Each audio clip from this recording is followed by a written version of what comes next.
It looks like a normal mansion, but it's really a billionaire bunker. The Waterfall. Behind it, the 30-car garage. Defensive tech. It has pepper spray dispensers in the ceiling and can release tear gas to incapacitate intruders. The bedrooms have ballistic doors that can withstand AK-47 fire.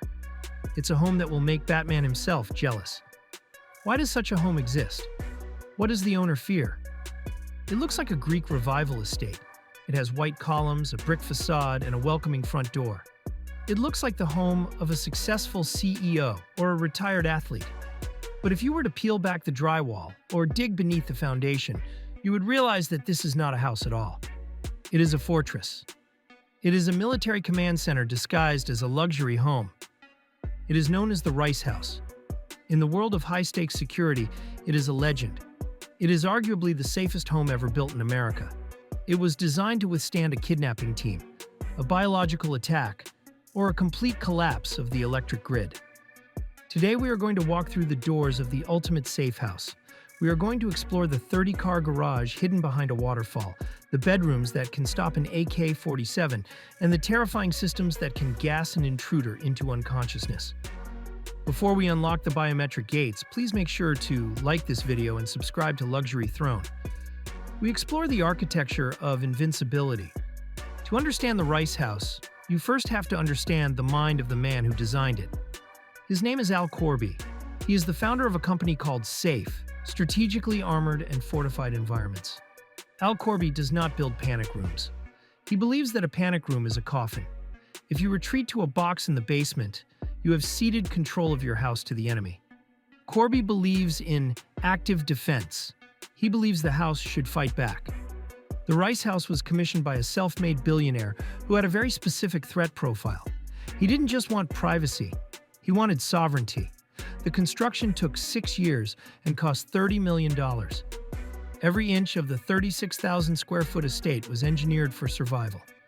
Let's begin at the perimeter. When you approach the property, you see landscaping.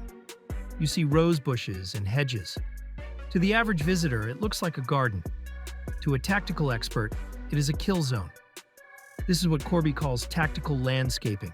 The plants are chosen specifically for their density and their thorns. They are planted in patterns that create area denial, forcing an intruder into specific choke points covered by thermal cameras. Underneath the grass, buried just a few inches deep, are seismic sensors. These are tuned to the frequency of human footsteps. If you walk across the lawn at 3 in the morning, the house feels you. It measures your weight and gait, tracking you on a digital map before you even touch the building. But the most famous feature of the Rice House, the feature that gave it the nickname the Batcave, is the garage entrance. Most mansions have a garage door. It is a weak point. The Rice House has no visible garage door. Instead, it has a waterfall. On the side of the property, a massive artificial rock formation cascades with water.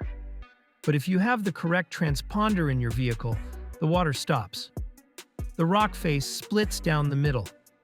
The waterfall is a hydraulic blast door. As the heavy doors slide open, a ramp is revealed, leading down into the subterranean level. You drive your car inside, and the rock walls close behind you. The water starts flowing again. You have vanished. This is vehicle isolation. It eliminates the danger of walking from your car to your front door. Once inside, you are in a garage that spans 5,000 square feet. It can hold 30 cars, but it is also a staging area with ceilings high enough to accommodate armored personnel carriers. This garage is the gray zone. You are inside the perimeter, but not yet inside the living quarters. To get from the garage to the house, you must pass through a man trap, a vestibule where the first door must lock before the second opens. It is here that we see the offensive capabilities. The Rice House is equipped with an active denial system utilizing CS gas.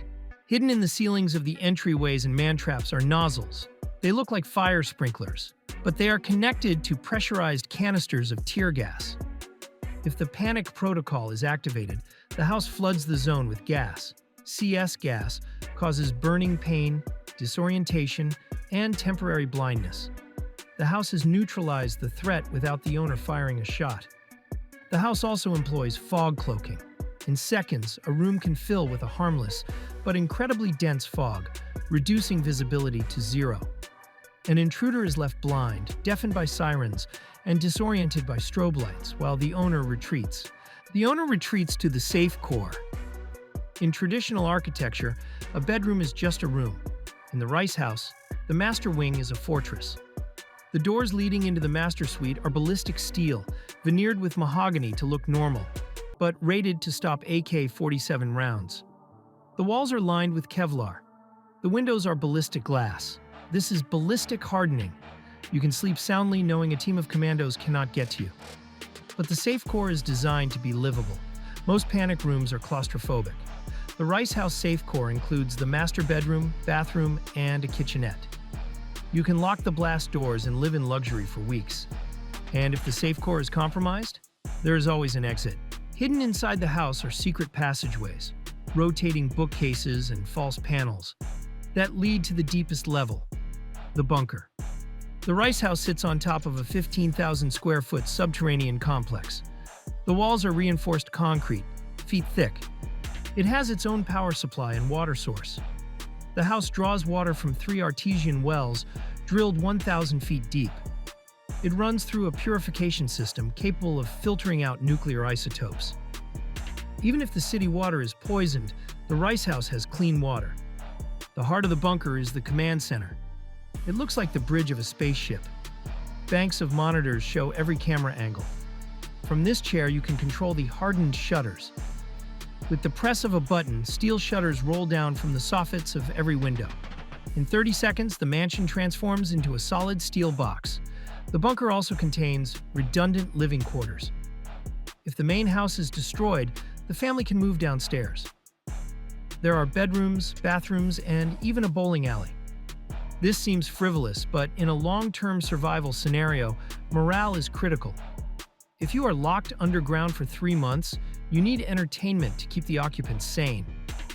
But why would someone build this? Why here? The Rice House is a physical manifestation of a specific anxiety, the fear of the event. Whether it is a currency collapse, a solar flare, or a revolution, the elite are preparing for the moment when the social contract breaks.